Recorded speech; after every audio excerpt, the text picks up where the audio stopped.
Imaginen esto por un momento. Estamos en plena Segunda Guerra Mundial. Ujú, Un contexto sumamente oscuro. totalmente. Estamos adentro de un campo de concentración alemán, específicamente en la región de Pomerania. Las condiciones son francamente horribles. Hay un encierro absoluto, el frío penetra hasta los huesos y, bueno, la incertidumbre de no saber si vas a vivir al día siguiente es simplemente aplastante. Es un escenario donde la supervivencia básica es lo único que debería importar, digamos. Exacto. Y sin embargo, hay un hombre ahí que toma una decisión que desafía cualquier tipo de lógica. Pasa 5 largos años traduciendo un tratado filosófico súper denso, Las ideas I, de Edmund Husserl. ¡Wow! 5 años. ¿Sí? Y como no tiene recursos, lo hace escribiendo con una letra diminuta, casi microscópica, en los bordes estrechos de los pocos libros que tiene a la mano. O sea, no está usando su cautiverio como una sala de espera para la muerte. Claro, no se rinde. Para nada. Lo está utilizando como un laboratorio intelectual forzoso. Y fíjate que lo fascinante aquí es que esa imagen es fundamental para entender todo lo que vino después en su obra. Ujú. Porque esa disciplina mental, en medio del horror absoluto, definió por completo la estructura de pensamiento de Paul Ricoeur. Cuando hablamos de su exploración sobre la libertad, el mal o la fragilidad humana, no estamos hablando de filosofía de escritorio. No es alguien teorizando desde la comodidad de su casa. La naturaleza humana reducida a su mínima expresión ahí adentro, consolidó su necesidad de entender una paradoja enorme. A ver, ¿cuál paradoja? Pues, ¿cómo reconciliamos la inmensa capacidad creativa que tenemos los seres humanos con nuestra tendencia a la tragedia? Y sobre todo, ¿cómo seguimos buscando sentido en medio de tanta destrucción? Bueno, vamos a desempacar esto, porque esa es precisamente la misión de nuestra inmersión profunda de hoy.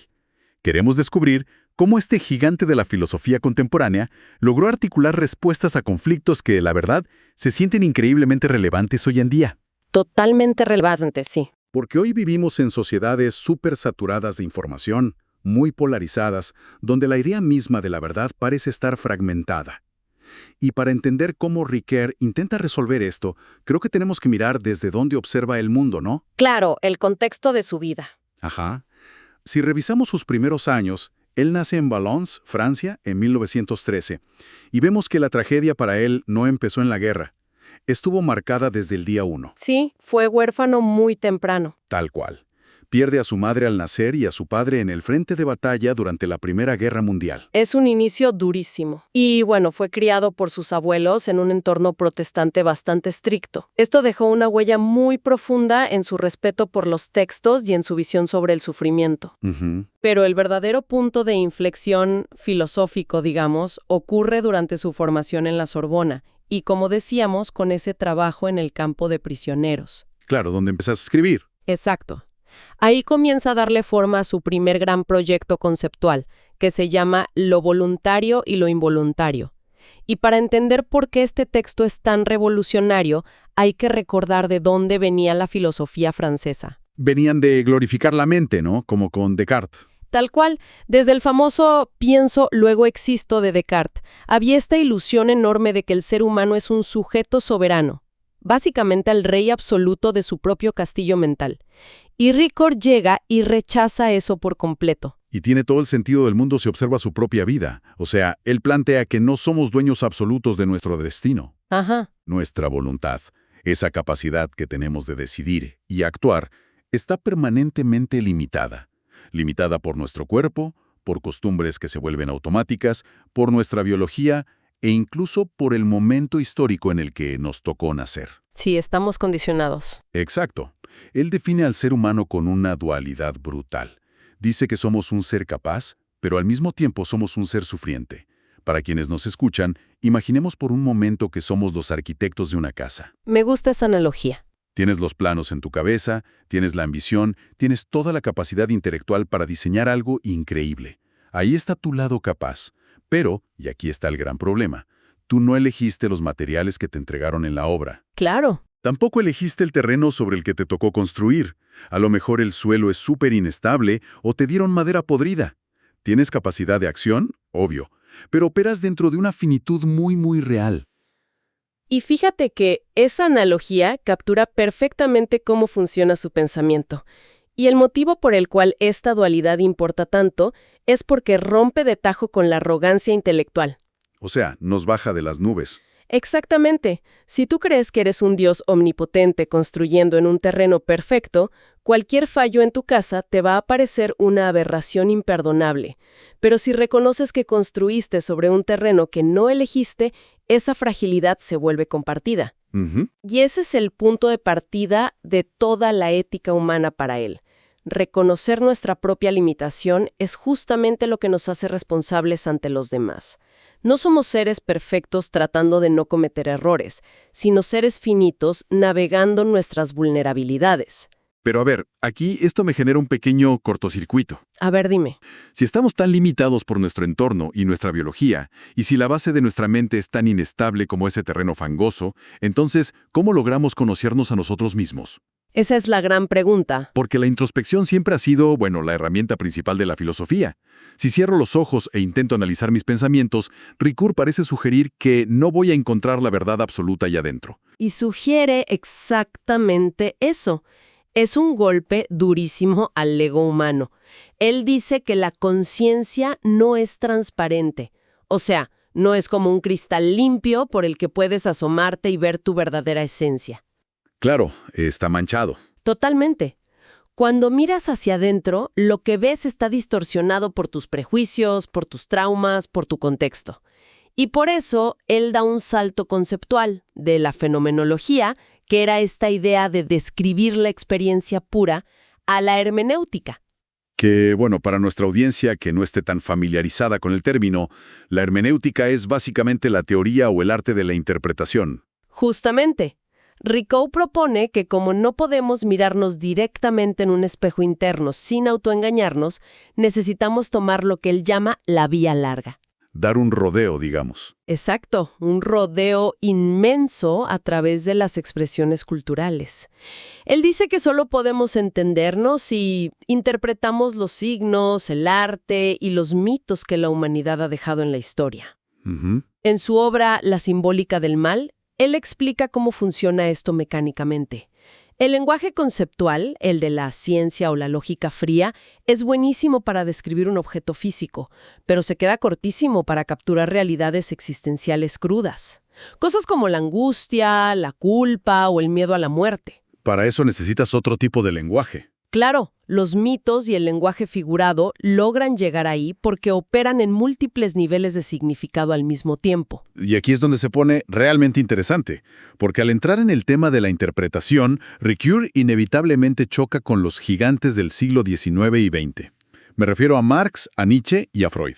Uy, sí, los grandes críticos. Ricoeur los agrupa bajo una etiqueta que me parece brillante. Los llama los maestros de la hermenéutica de la sospecha. Porque, desde sus respectivas áreas, los tres se dedicaron a destruir la idea de que somos seres racionales y puros. Es que arman una demolición total. Fíjate, Marx demuestra que nuestras grandes ideas políticas a menudo son solo excusas para mantener estructuras de explotación económica. Sí, y Nietzsche expone que detrás de nuestra supuesta moralidad, lo que realmente hay es una dinámica de poder. Y de resentimiento, exacto. Y luego llega Freud y remata revelando que ni siquiera controlamos nuestra propia mente. O sea, dice que nuestras decisiones conscientes son solo la punta del iceberg de un montón de pulsiones reprimidas. Entre los tres destrozaron el teatro, básicamente. Acabaron con las falsas ilusiones de la civilización. Pero aquí tengo que hacer de abogado del diablo y cuestionar esta propuesta de Ricoeur. Adelante. Si estos tres genios ya hicieron el trabajo sucio, o sea, si ya desmantelaron todo, y nos probaron que nuestras motivaciones más puras son cortinas de humo, ¿no es un retroceso volver a creer en los mitos y en los símbolos? Suena un poco a eso, ¿sí? Suena que nos pide que ignoremos el bisturí de la ciencia moderna, nos tapemos los ojos y volvamos a creer en fábulas solo porque la verdad de Freud o de Marx es demasiado incómoda. Entiendo perfecto la frustración. Y fíjate que es el mismo problema al que se enfrentó Ricoeur. Pero su respuesta no es para nada un retroceso hacia la ignorancia. ¿Ah, no? No, él no dice que debamos taparnos los ojos. De hecho, insiste en que atravesar esa etapa de sospecha es obligatorio para cualquier mente moderna. Su argumento es más bien que la sospecha, por sí sola, nos deja en un desierto súper cínico donde ya nada tiene valor. Claro, destruyes todo, pero no construyes nada. Exacto. Por eso introduce la contraparte necesaria, que él llama la hermenéutica de la escucha, y esto está orientado a la restauración del sentido. ¿Y cómo logras esa restauración? Sin caer en la ingenuidad de volver a creer en magia, digamos. A través de un concepto fascinante que él llama la segunda ingenuidad. Pensemos en cómo leemos un mito fundacional. No sé, la historia de Prometeo robando el fuego a los dioses. Ajá. La primera ingenuidad es la del niño, o la de las culturas antiguas, que creían literal e históricamente que eso pasó. Luego llega la sospecha de la ciencia moderna y te dice, no, esto es una mentira supersticiosa. Y ahí destruyes el mito. Ajá, pero la segunda ingenuidad es la del sujeto maduro. Ya sabes que el evento histórico es falso, pero permites que el símbolo te vuelva a hablar a un nivel existencial. O sea, extraes la sabiduría. Exactamente. Entiendes que el mito tiene una verdad profunda sobre la ambición, la tecnología y alterar el orden natural. Es integrar esa sospecha crítica con una fe renovada en las historias. Digamos que, sabiendo que el mapa no es el territorio, igual decides usar el mapa, porque te revela caminos que la fotografía satelital simplemente no capta. ¡Qué buena forma de ponerlo! Y si conectamos esto, significa que dependemos absolutamente de las historias de nuestra cultura para saber quiénes somos. Pero eso, abre un abismo enorme. ¿En qué sentido?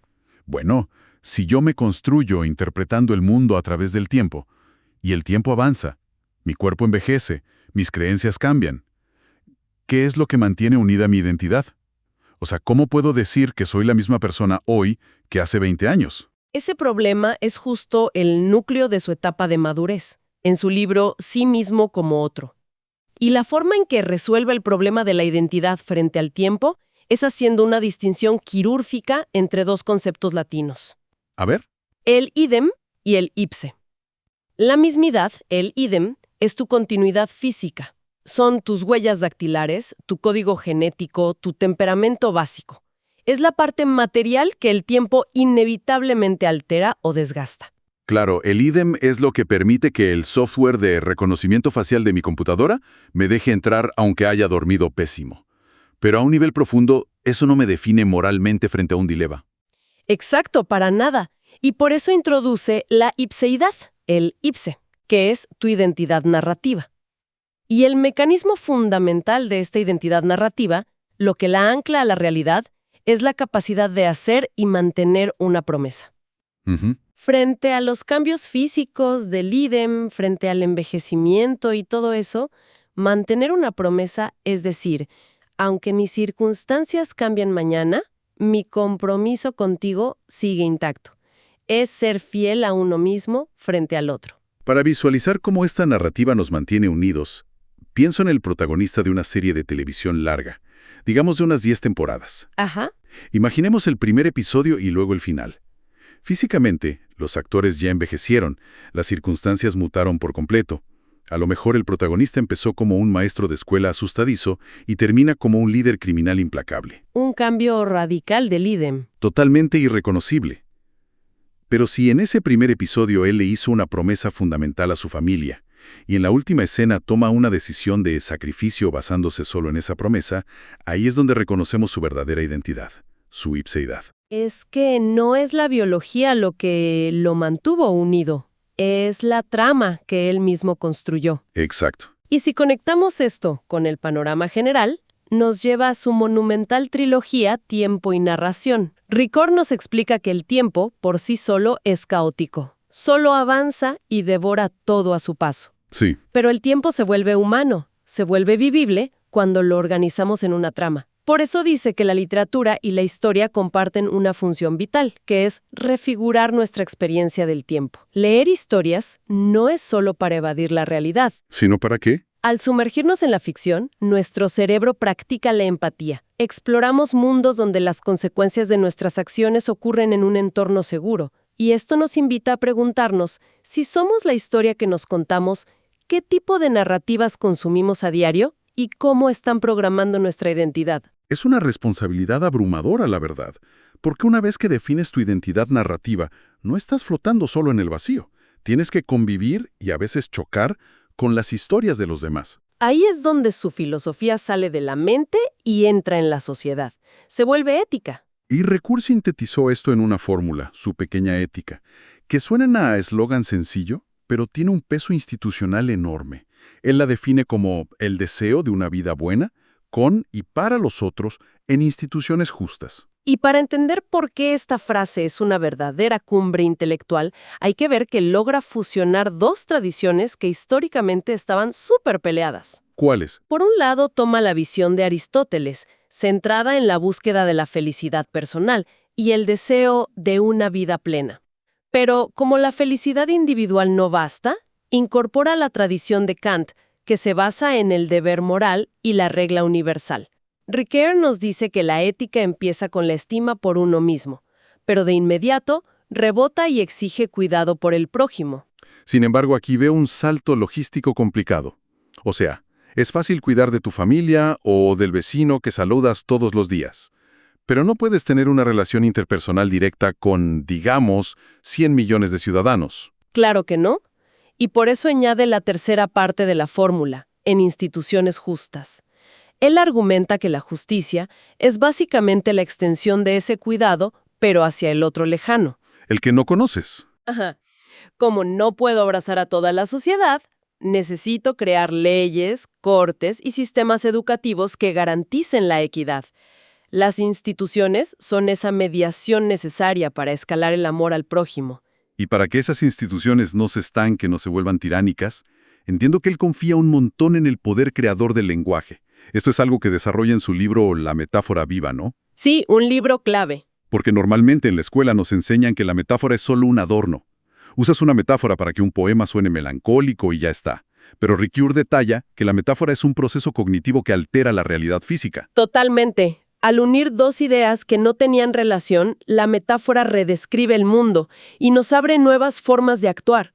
Imagínate cómo el lenguaje moldea nuestras instituciones. Si adoptamos la metáfora social de que el cerebro humano es una computadora. Bueno, entonces nuestras instituciones médicas van a intentar optimizar el software o reparar los circuitos. Exacto. Pero si usamos la metáfora de que la mente es un jardín, el enfoque cambia por completo.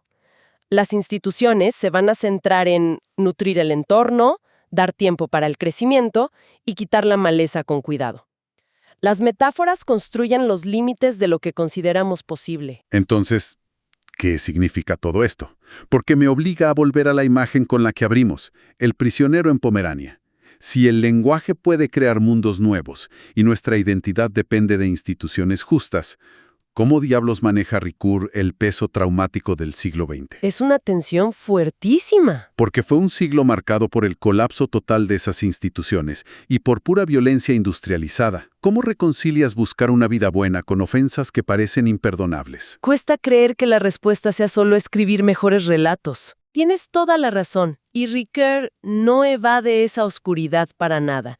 Esa tensión dominó su última etapa, cristalizada en el libro La memoria, la historia, el olvido. Él era súper consciente de que la memoria histórica es un campo de batalla. Analiza cómo tenemos una obligación ética absoluta de recordar a las víctimas, porque el olvido forzado es al final el triunfo del victimario. Pero al mismo tiempo advierte sobre los peligros de una memoria patológica, una memoria que se queda estancada en el resentimiento y paraliza a una nación entera. Y aquí es donde introduce el mecanismo más controvertido de todos. El perdón. El perdón, sí. Que francamente en el contexto de crímenes de lesa humanidad suena casi ofensivo. O sea, ¿cómo justificas pedirle perdón a alguien que ha sido destruido por completo? ¿No? Y no es un cálculo donde la pena cancela la culpa. No es borrar la pizarra. No. El perdón opera en una economía muy distinta al derecho penal. Opera en la economía del don. Es un exceso irracional, un regalo gratuito. La mecánica del perdón consiste en desvincular a la persona de su peor acción. Es declarar que el culpable es, y tiene la capacidad de ser, algo más que los actos terribles que cometió. Wow. Porque sin esta ruptura casi milagrosa de la venganza, el futuro queda secuestrado por el pasado. El perdón desata ese nudo temporal para que la sociedad pueda simplemente seguir existiendo. Y esto es el núcleo de lo que él llamaba la paradoja política, ¿verdad? Tratar de llevar esta ética de reconciliación a un Estado que por definición monopoliza la violencia legal. Exactamente. Ricord, como pensador cristiano que separó la revelación de la razón, actuó como mediador en una época súper dividida. Él defendía la democracia deliberativa e insistía en que el conflicto de interpretaciones no es una enfermedad. No es algo que haya que censurar. Para nada, el desacuerdo es una riqueza. En Caminos del Reconocimiento propone que las sociedades deben dejar de luchar por dominar al otro y pasar al reconocimiento mutuo. Aceptar que el otro es diferente y que su simple existencia me interpela y me enriquece, sin tratar de destruirlo. Si hacemos una panorámica de todo este viaje, es asombroso cómo encajan las piezas. Empezamos en esa celda helada con un hombre reconociendo que somos capaces y sufrientes. Luego, vimos cómo, al no poder entendernos directamente, leemos los mitos culturales adoptando esa segunda ingenuidad madura. Forjamos nuestra identidad en el tiempo, manteniendo promesas, convirtiéndonos en los protagonistas de nuestro relato. Así es. Y finalmente, nos volvemos ciudadanos que buscan instituciones justas.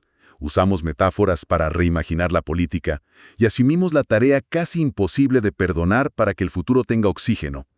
Todo esto agrupado en lo que él llamaba la poética del sí.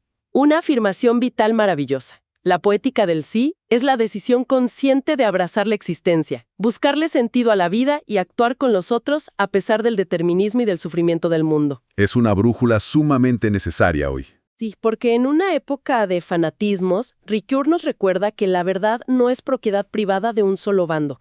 Es un horizonte al que solo nos acercamos debatiendo nuestras diferencias. Y esto plantea una pregunta importante para cerrar. A ver. Hemos hablado del perdón como un don necesario para liberar el futuro y de la identidad como la promesa continua de cambiar. Pero traslademos esto a nuestra era digital actual. Hoy el Internet no perdona. Exacto.